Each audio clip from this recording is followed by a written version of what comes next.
भारत माता की जय श्री राम।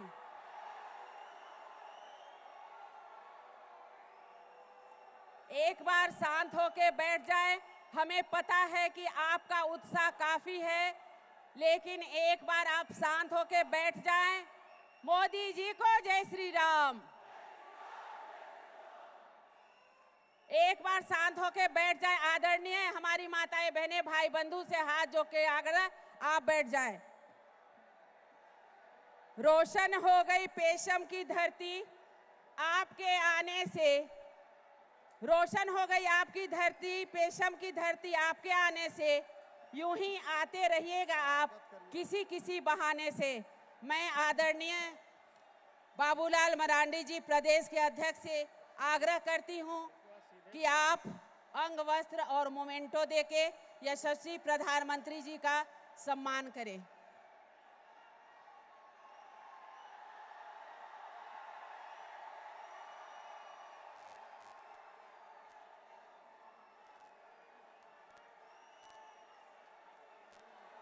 मैं बुलाना चाहती हूं हमारी कोडरमा की लोकसभा प्रत्याशी माननीय अन्नपूर्णा देवी जी को कि आप मोमेंटो देकर हमारे विश्व के लोकप्रिय नेता का सम्मान करें। मैं माननीय विधायक जमुआ केदार हाजरा जी और माननीय विधायक बरकट्ठा अमित यादव जी से आग्रह करती हूं कि आप मोमेंटो देकर माननीय प्रधानमंत्री जी को सम्मानित करें। एक बार आप लोग साइड होंगे तो हम बोल पाएंगे। भैया प्लीज थोड़ा सा पीछे हो जाए, थोड़ा सा पीछे हो जाए प्लीज। दुनिया में भारत का परचम लहराने वाले उन्हीं को जी, विकास का कीर्तिमान स्थापित करने वाले, मां भारती के चरणों में अपना सर्वस्व न्यौछावर करने वाले, गरीब कल्याण से लेकर चंद्रयान तक की सफलता को लेकर प्रतिबद्ध रहने वाले यशस्वी प्रधानमंत्री जन जन के नेता आदरणीय श्री नरेंद्र भाई मोदी जी को मैं अपने आशीर्वचनों के लिए आमंत्रित करती हूं। आप अपने आशीर्वचनों से अनुग्रहित करें।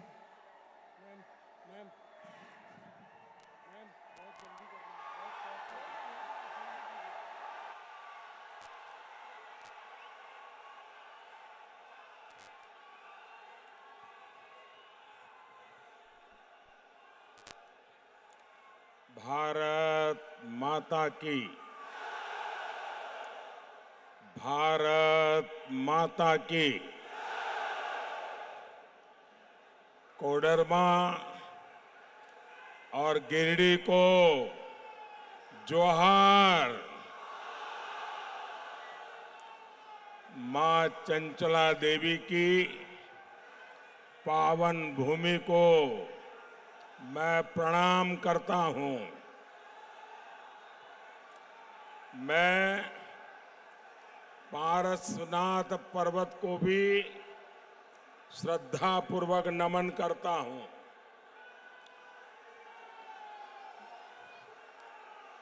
हम बचपन से एक नाम हमेशा सुनते आए। जब रेडियो का जमाना था, झुमरी तलैया। झुमरी तलैया का नाम पूरा हिंदुस्तान जानता है। मैं तो देशवासियों को कहूंगा कि आपने जितना झुमरी तलैया का नाम सुना है, उससे भी अधिक हमारा झुमरी तलैया सुंदर है।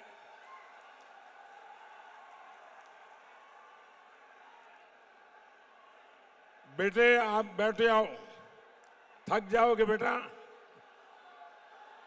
थक जाओगे।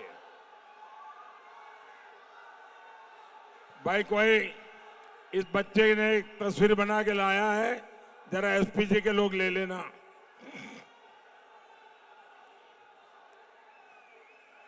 बेटा पीछे अपना नाम पता लिख देना।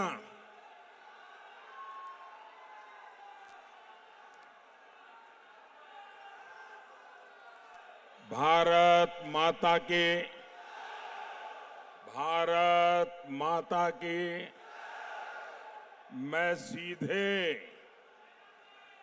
काशी से आपके बीच आ रहा हूं। मुझे आने में विलंब हुआ, इसलिए आप सब मुझे क्षमा करें। और मुझे बताया गया कि आप में से बहुत लोग सुबह 8:30 बजे आके बैठ गए थे।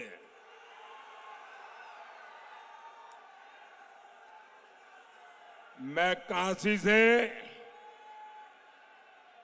भगवान विश्वनाथ का, भोले बाबा का आप सबके लिए आशीर्वाद लेकर के आया हूं।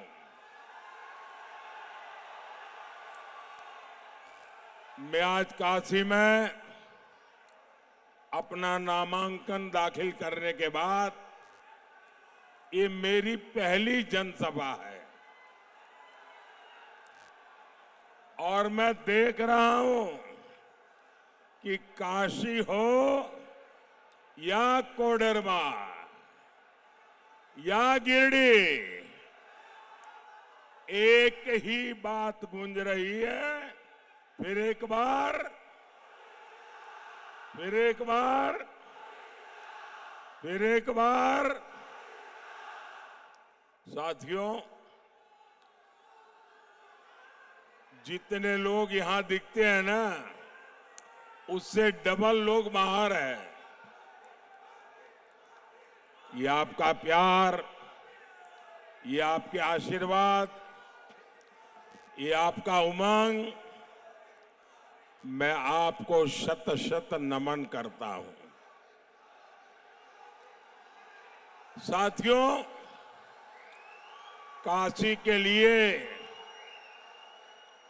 मैं पीएम नहीं, एमपी हूं। कोडरमा और गिरिडीह वालों को भी यही समझकर वोट डालना है, मोदी ही आपका एमपी है, मोदी ही आपका पीएम है।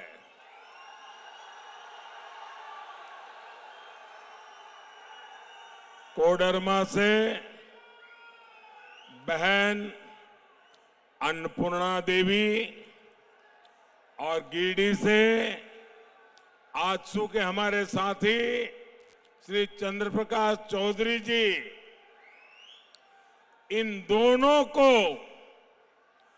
आप भारी बहुमत से जिताकर दिल्ली भेजिएगा।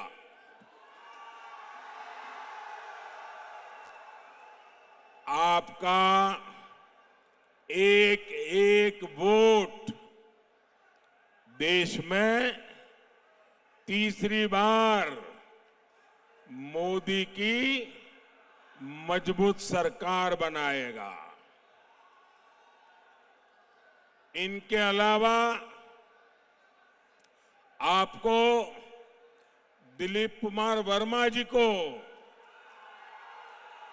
जो गांडे विधानसभा से चुनाव लड़ रहे हैं, उनको भी जिताना है। साथियों, जब एक मजबूत सरकार होती है तो वो सबसे पहले देश का हित देखती है, देश के लोगों का हित देखती है। लेकिन जब देश में कांग्रेस जैसी कमजोर सरकार होती है तो वो देश को भी कमजोर कर देती है। ऐसी कमजोर सरकार कभी भी देशवासियों का भला नहीं कर सकती। कोडरमा और इस क्षेत्र के लोगों को इन्होंने दशकों तक कमजोर सरकारों का रवैया देखा है। कांग्रेस की कमजोर सरकारों ने देश को नक्सलवाद की आग में झोंक दिया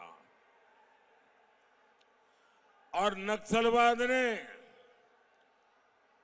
देश का बहुत नुकसान तो किया ही किया, लेकिन मेरे देश की अनेक माताओं को, उनके सपनों को कुचल डाला है। जो बेटे नक्सलवाद की राह पर जाके बंदूक उठा रहे थे, उन्होंने खुद को तो बर्बाद कर दिया, उस परिवार को बर्बाद कर दिया और उस मां को जिंदगी भर रोते रहने के लिए मजबूर कर दिया। इस आग में वामपंथियों ने भी अपनी रोटियां सेकी। ये भाजपा की सरकार है जिसने देश में नक्सली हिंसा पर लगाम लगाई। मोदी को चुनौतियों को टालना नहीं, मोदी को टकराना आता है। और जब फौलादी हौसला हो, जब हौसला फौलादी हो, तो बड़े से बड़ी चुनौती भी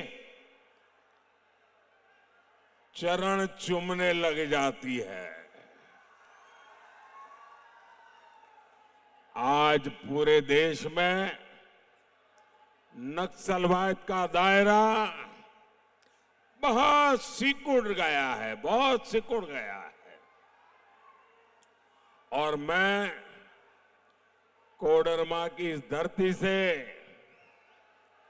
सभी देशवासियों को ये गारंटी दे रहा हूं, आतंक हो या फिर नक्सलवाद, मोदी अपने तीसरे कार्यकाल में इन पर बहुत बड़ा प्रहार करने का संकल्प ले चुकी है। मोदी झारखंड को फिर से नक्सलवाद का गढ़ नहीं बनने देगी। मैं अपने नौजवानों की जिंदगी तबाह नहीं होने दूंगा। मैं उन माताओं की कोख छीनने नहीं दूंगा। वो दिन दूर नहीं जब पूरी आदिवासी बेल्ट खून खराबे से मुक्त होगी, और ये मोदी की गारंटी है। साथियों, आज आपने टीवी पर देखा होगा, कल रात को टीवी पर देखा होगा, इस पूरे चुनाव में अगर कोई पूछे मुझे कि मोदी जी सबसे संतोषजनक बात क्या लगी, तो मैं कहूंगा कल श्रीनगर में जो मतदान हुआ है, लोकतंत्र के प्रति जिस प्रकार से श्रद्धा व्यक्त की गई है, भारत के संविधान प्रति जो मोहर लगाई गई है, दशकों बाद श्रीनगर में चुनाव का उत्सव था। दशकों बाद श्रीनगर के चुनाव में इतना भारी मतदान हुआ और लोग उमंग और उत्साह से भरे हुए थे, और लोग कह रहे थे कि 370 जाने के कारण ये संभव हुआ है। लोग कह रहे थे मोदी के आने के बाद संभव हुआ है। इस एक घटना से ये बात साफ हो जाती है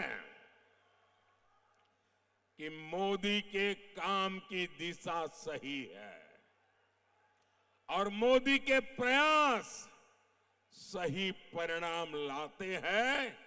ये श्रीनगर का कल का मतदान पूरे देश के लिए संतोष का, उमंग का, उत्साह का अवसर है। और इसलिए भाइयों बहनों,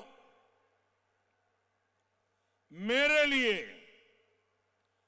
और जो लोग धारा 370 को लेकर मोदी को दिन रात गालियां दे रहे थे, कान खोल के सुन लो।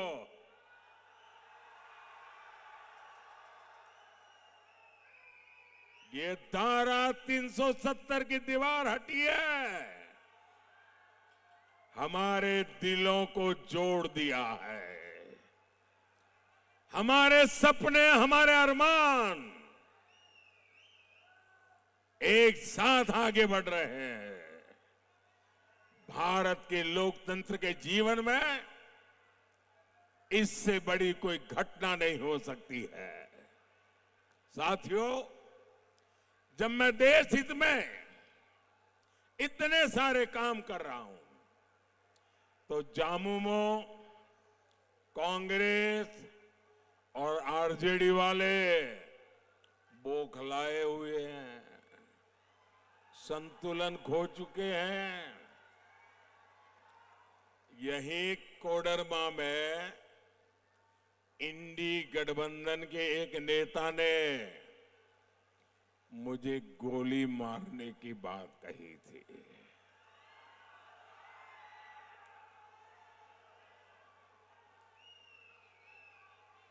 ये जो गोली मारने के सपने देख रहे हैं ना, जो मोदी के कब्र खोदने के सपने देख रहे हैं, जरा यहां आइए, ये नजारा देखिए,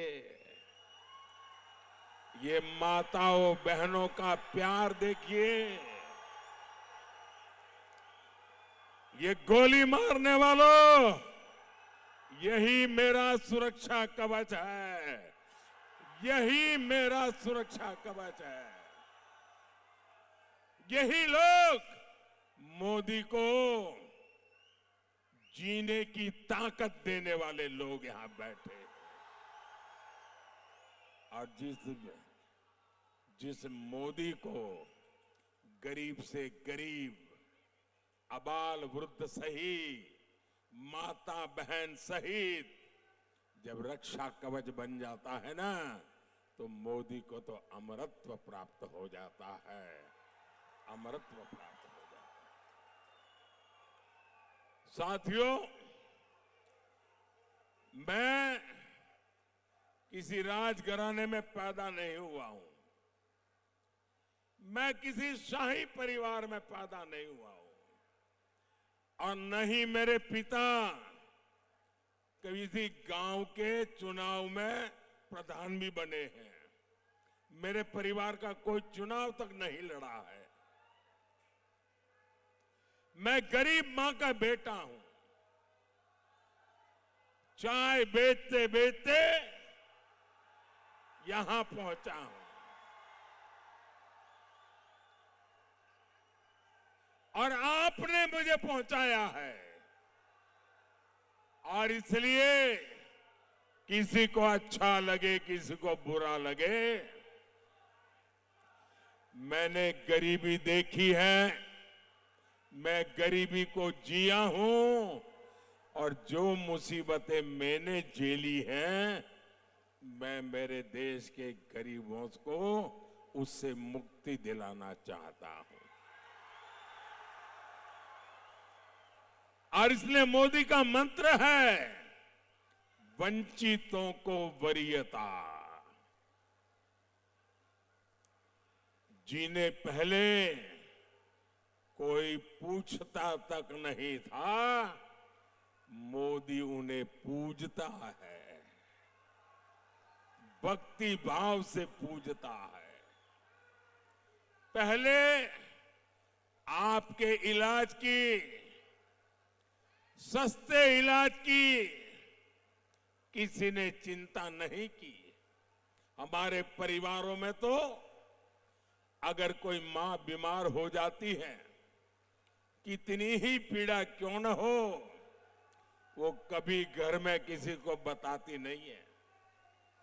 वो दर्द सहती है, पीड़ा सहती है। एक मिनट भैया प्लीज मुझे बोलने दीजिए।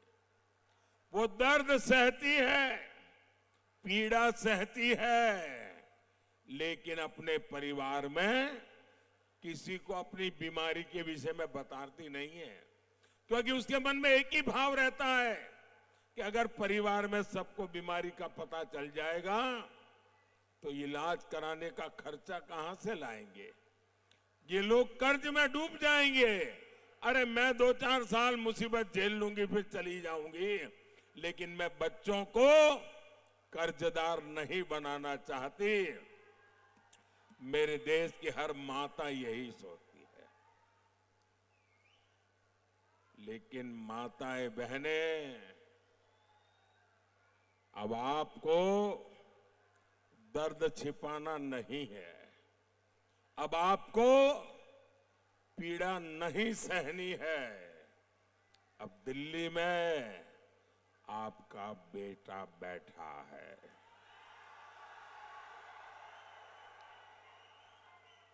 अब आपके इलाज की चिंता ये आपका बेटा करेगा। आपको एक पाई का खर्चा नहीं होगा, इलाज मैं करवाऊंगा। मैंने देश भर के मेरे गरीब भाई बहनों को कहा है, भाइयों बहनों, मैंने देवघर में एम्स बनवाया, हिंदुस्तान का बढ़िया से बढ़िया अस्पताल। देवघर एम्स से इस क्षेत्र के गरीबों को बहुत बड़ा सहारा मिला है। मोदी ने उन्हें अस्पताल में 5 लाख रुपए तक मुफ्त इलाज की सुविधा दी है। हर गरीब का सपना होता है उसके पास पक्का घर हो। अगर आपका बेटा दिल्ली में बैठा हो और आप झोपड़ी में रहे, आपका बेटा दिल्ली में बैठा हो और आप कच्चे घर में रहे, इस बेटे को मंजूर नहीं है। मैं हर गरीब परिवार को पक्का घर देना चाहता हूं। अब तक 4 करोड़ परिवारों को पक्के घर दे चुका हूं और तीसरे टर्म में आऊंगा। जो बच गए हैं ना, उनको भी पक्का घर दे के रहूंगा। ये मोदी की गारंटी है। मोदी ने कोडरमा, गिरिडीह में गरीब परिवारों को 1.25 लाख से ज्यादा पक्के घर बना के दिए हैं। और मेरी आपसे प्रार्थना है, आप जब गांव-गांव जाएंगे, अभी भी कहीं कोई नजर आए आपको जिसको पक्के घर की जरूरत है, उसका नाम पता लिख दीजिए, मुझे भेज दीजिए और उस मां बहन को कह देना कि मोदी की गारंटी है। तीसरी बार जब आएगा तो आपका घर भी पक्का हो जाएगा। मेरे लिए आप ही मोदी है, गारंटी दे देना। 60-8 साल पहले तक यहां करीब 2 लाख घर ऐसे थे जहां बिजली नहीं थी। मोदी ने अब उनके जीवन से अंधेरा दूर किया है, उनका घर रोशन किया है। मुफ्त राशन की योजना से भी यहां लाखों परिवारों को फायदा पहुंच रहा है। आज इतने साल हो गए, 80 करोड़ लोगों को मुफ्त में राशन मिल रहा है। मेरे पहले सोनिया बहन की एक रिमोट वाली सरकार चलती थी 10 साल पहले। उस समय के प्रधानमंत्री को पूछा गया कि आपके पास अनाज बिक रहा है, सड़ रहा है, आप गरीबों को क्यों नहीं देते? उन्होंने कहा मैं गरीबों को इतना दे नहीं सकता हूं, हमारे पास इतना नहीं है। जब आपका बेटा वहां बैठा ना, भूख क्या होती है वो मैं जानता हूं। और बच्चे भूखे होते हैं तो मां रात भर आंसू पीती रहती है, वो मैंने देखा है। और इसलिए मैंने तय किया, मैं गरीब का चूल्हा बुझने नहीं दूंगा। मैं गरीब के बच्चों को भूखे सोने नहीं दूंगा। और इसलिए 80 करोड़ लोगों को मुफ्त इलाज पहुंच रहा है। और मेरे भाइयों बहनों, लिख के रखिए, तीसरी बार आने के बाद अगले 5 साल भी मुफ्त राशन मिलता रहेगा। 4 लाख परिवारों का भी यहां पीने का शुद्ध पानी मिल रहा है। यहां लाखों किसानों को पीएम किसान सम्मान निधि का भी लाभ मिल रहा है। गरीब का ये बेटा आपके जीवन से हर परेशानी को समाप्त करने में जुटा है। और इसलिए मुझे आपका आशीर्वाद चाहिए, ताकि जो छूट गए हैं मैं उन लोगों तक भी मेरी ये सारी कार्यक्रम योजनाएं सुविधाएं पहुंचा सकूं। साथियों, जब दिल्ली में कांग्रेस जेएमएम लेफ्ट की सरकार थी, तब खनिज संपदा से निकला पैसा उस क्षेत्र को नहीं मिलता था, सीधे सरकार के खजाने में और कुछ चोरों के जेब में चला जाता था। यहां तो अभ्रक की कितनी सारी खदानें रही हैं, आपको क्या मिला? कोडरमा और गिरिडीह, उसको भी नाम मात्र के लिए कुछ मिल गया तो मिल गया। मोदी ने कहा ऐसा नहीं चलेगा। मोदी ने नई नीति बनाई, हमने डिस्ट्रिक्ट मिनरल फंड बनाया। अब मैंने तय किया है कि जिस जिले से खनिज संपदा निकलती है उसका एक हिस्सा उस जिले के लोगों की भलाई के लिए, उस जिले के विकास के लिए खर्च होना चाहिए। और इस योजना के तहत झारखंड को अब तक 12,000 करोड़ रुपए मिल चुके हैं। कोडरमा और गिरिडीह, उसको भी करीब 60 करोड़ रुपए उससे मिले हैं। ऐसे काम तभी होते हैं जब आपके लिए संवेदनशील हो ऐसी सरकार हो, आपकी परेशानियों के प्रति जो खुद परेशान होता हो, जिसको आपकी परवाह हो, तब होता है। भाइयों बहनों, मैंने लाल किले से कहा था और मैंने डंके की चोट पे कहा हुआ है, छुपा करके नहीं कर रहा हूं। मैंने कहा था मैं भारत को भ्रष्टाचार, परिवारवाद और तुष्टीकरण से मुक्त होना के लिए अपना जीवन खपा दूंगा। जेएमएम, कांग्रेस, लेफ्ट, इंडी गठबंधन इन सारी बुराइयों का सबसे बड़ा मॉडल है। आपने देखा यहां कांग्रेस के एक मंत्री के कर्मचारी और कर्मचारी का नौकर, उसके घर में से नोटों के पहाड़ निकल रहे। भाई, ये नोटों के पहाड़ इतने बड़े हैं कि गिनते गिनते मशीन हाँफ जाती है। मशीन, मैंने तो मेरे जीवन में कभी नोटों का ऐसा ढेर आंखों के सामने देखा नहीं, पहली बार टीवी पे देख रहा हूं। इसके पहले कांग्रेस के सांसद के घर से नोटों के पहाड़ निकले, ये भी पूरे देश ने देखा। मुझे बताइए, ये सारे जिनके यहां से पैसे निकल रहे हैं, ये किसके करीबी है? अफसरों के घर से पैसे निकले, वो भी उनके खासम खास। नेताओं से यहां निकले पैसे, वो भी उनके खास। नौकरों से पैसे निकले, वो भी उनके खास। मतलब ये इनके सिर पर किसका हाथ है भाई? यही तो लोग है ना। ये जो भी करते हैं वो शाही परिवार के इशारे से करते हैं। आपके गांव की सड़कें, पुल, नहरें नहीं बनी, वो आज भी खस्ता हाल है, क्योंकि वो पैसा मंत्री जी के यहां पहुंच जाता है, उनके कर्मचारी के यहां पहुंचता है, उसके नौकर के यहां पहुंचता है। साथियों, ये तो अभी शुरुआत है, मैं तो और ज्यादा खजाने खोजने वाला हूं। मैं चोरों को नींद से सोने नहीं दूंगा।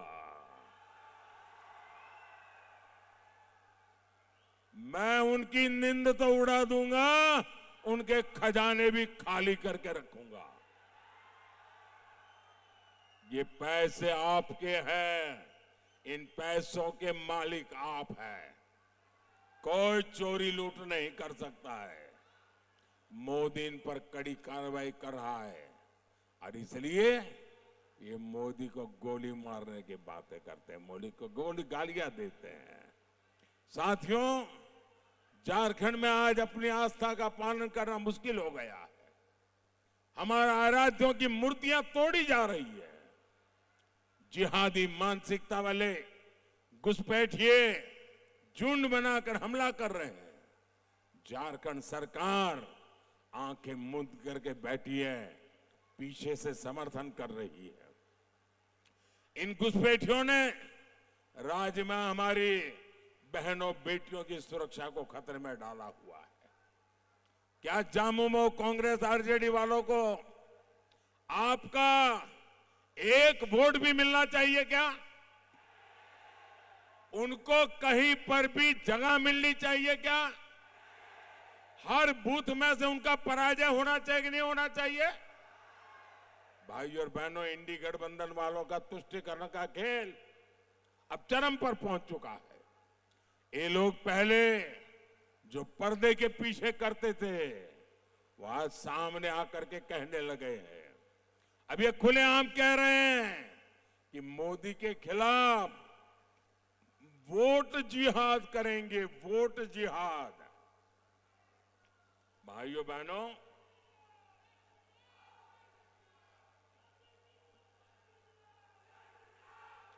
साथियों, 500 साल के बाद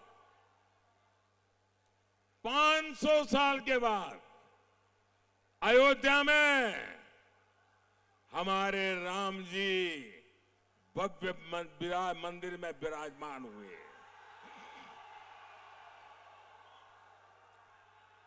पूरा देश खुश हुआ कि नहीं हुआ? आप सब खुश हुए कि नहीं हुए? बोलिए जय श्री राम, जय श्री राम। लेकिन ये इंडिया अलायंस वाले, ये लोग राम मंदिर को लेकर बद्दी बद्दी बातें कर रहे हैं। आए दिन इन नेताओं को जो बयान आते हैं, वो शर्मनाक बयान आ रहे हैं। कांग्रेस के कुछ लोग तो ये तक कह रहे हैं कि कांग्रेस सुप्रीम कोर्ट के फैसले को बदलने की साजिश कर रही है। और कांग्रेस के ही एक वर्षों तक कांग्रेस के नेता वो आजकल कह रहे हैं कि कांग्रेस ने तो तय कर लिया है कि अब रामलला को फिर से टेंट में भेजेंगे। क्या आप रामलला को टेंट में जाने देंगे? क्या देश में ऐसा पाप उनको करने देंगे? रामलला भव्य मंदिर में रहेंगे कि नहीं रहेंगे? ये कहते हैं राम मंदिर को ताला लगा देंगे। भाइयों और बहनों, मोदी की नीति एकदम साफ है।